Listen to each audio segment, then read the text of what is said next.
Hello, Michael here with Bear Coast Real Estate. I'm a real estate agent here in the Dallas area, and every Monday I give you a weekly update covering all of Dallas County. We're looking for trends, which cities and zip codes are the hottest if you're potentially looking to sell, where will you get top dollar, or which cities and zip codes are the coolest if you're a buyer or investor looking for a deal. We also track mortgage rates and mortgage purchase applications, which is our best leading indicator of what demand is going to look like 30 to 90 days from now. We'll also be looking at things like median list price, days on market, how many homes had price decreases, and inventory. If this sounds like something you're into, make sure to hit the subscribe button. And if you're looking to make a move anywhere in the Dallas area, whether it's next week or next year, I'd love to connect. Call, text, or shoot me an email. All the info is in the description below. Okay, today is April 3rd and we're just entering the spring market, which typically is when demand and prices start to climb for the year. So let's see what the data is saying. Okay, let's start with mortgage rates. Today we're coming in at a 6.57. That means we climbed a bit from last week, which was a 6.38, although that's the MND survey. Looking down here at Freddie Mac 30-year fix, it actually looks like a 6.32, which would actually be down from last week. And just looking at the 10-year Treasury chart, I would lean more heavily on the lower number. I'd bet the higher number is going to be much closer to that 6.32, probably by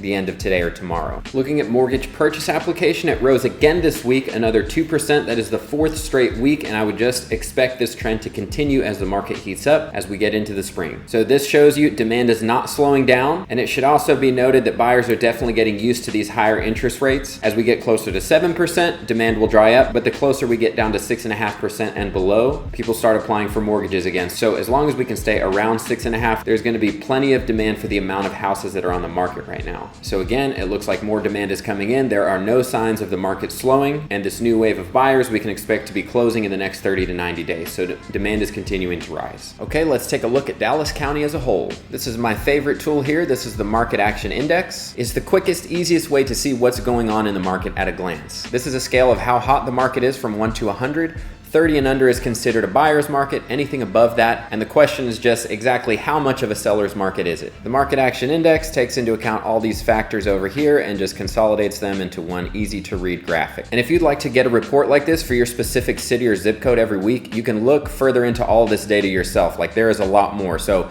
for example, let's say you're in the zip code 75080. You can check this box for market segments and it will show you. So let's say if your home is around 447,000, somewhere in that range, then you only want to see the lower 90-day line. You can hide the rest of these lines. And this will give you a much better picture of, in your specific price range in the zip code, what are things looking like. And you have all of these options to choose from. And again, this will only show you what's relevant in your zip code to your specific price point. So if you want to see your median days on market versus, let's say, the most expensive homes days on market, it's super fun. There's a ton of data here. It's very easy to use, and I pay for this service so that you guys can use it for free. So take advantage of that. Consider it your early birthday present from me. So if you want to be set up on a search like that, just call, email, or shoot me a text. Again, all the info is down in the description. I'll get you set up. So back to Dallas County. As you can see, 52 is higher. This gray bar is where we were last month, and this isn't last month necessarily, this is just 4 weeks ago. But you can see the market is hotter now than it was 4 weeks ago. We can see this reflected over here in all the data. You can see median list price is starting to climb. You can see price per square foot is continuing to climb. You can see average and median days. We lean more on median days because average can be skewed heavily. Median days on market is actually holding. It didn't change at all. Price decreases 34%.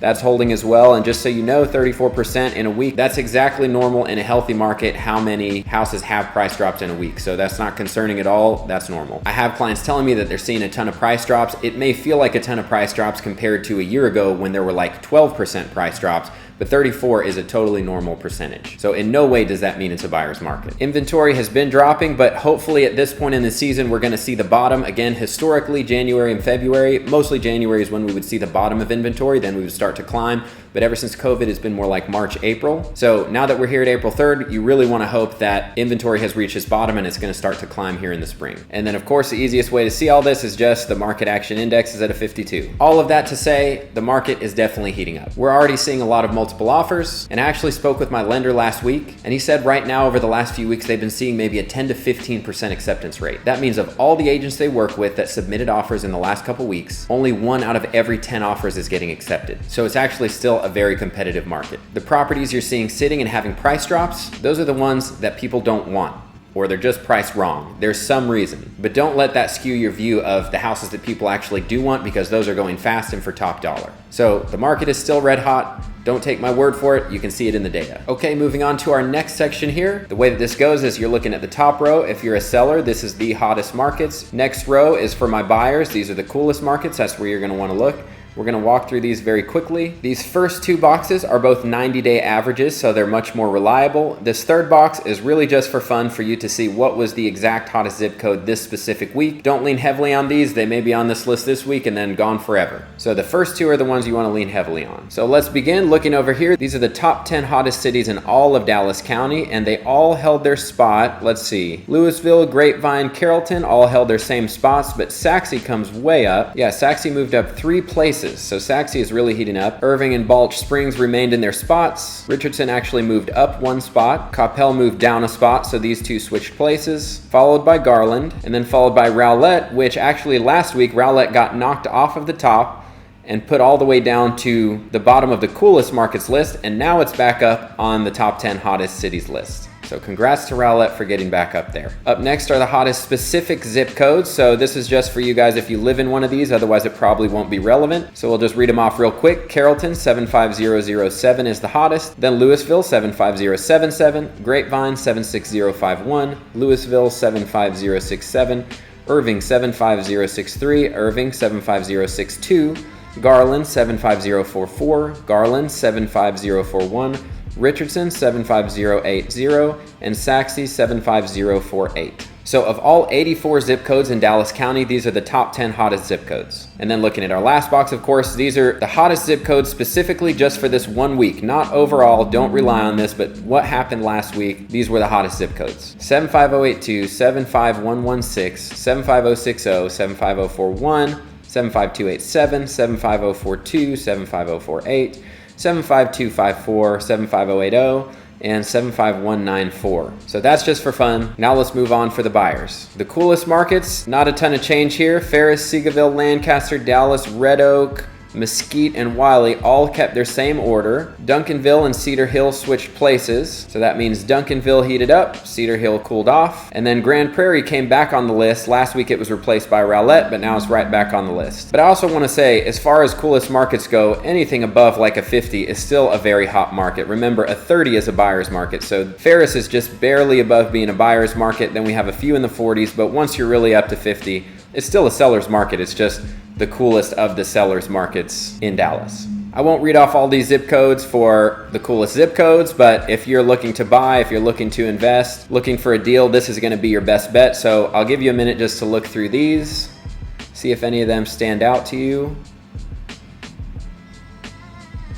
Okay, and then of course our last column, this is just what were the absolute coolest zip codes specifically this week. And I'll give you a minute again just to look through these so I don't read them all off and bother you all. A lot of Dallas zip codes in there, so a lot of opportunity in Dallas zip codes. And again, remember, under 30 is considered a buyer's market. So this week, these markets were acting like a buyer's market, all 3 of these. And these were pretty close.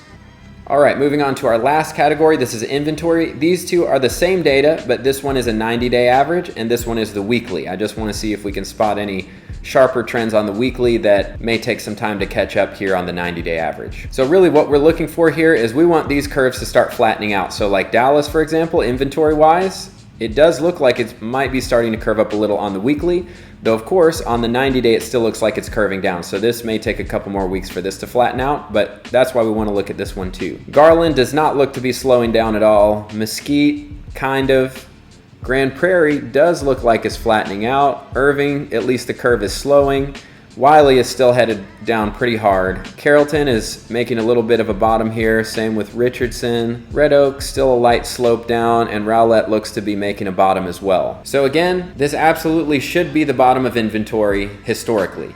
Based on the last 3 years since COVID, this should be the time when inventory starts to climb. Okay, so what do you guys think? What's the market gonna look like this spring? Do you have any reason as a buyer to believe things are gonna get easier? Are you waiting to buy hoping things are gonna slow down? If so, I would love to hear why down in the comments. And remember, if you're looking to buy or sell in the Dallas area, whether it's next week or next year, I'd love to connect with you. Give me a call, shoot me a text or email. It's all in the description below. Thanks for watching, and I'll see you in the next video.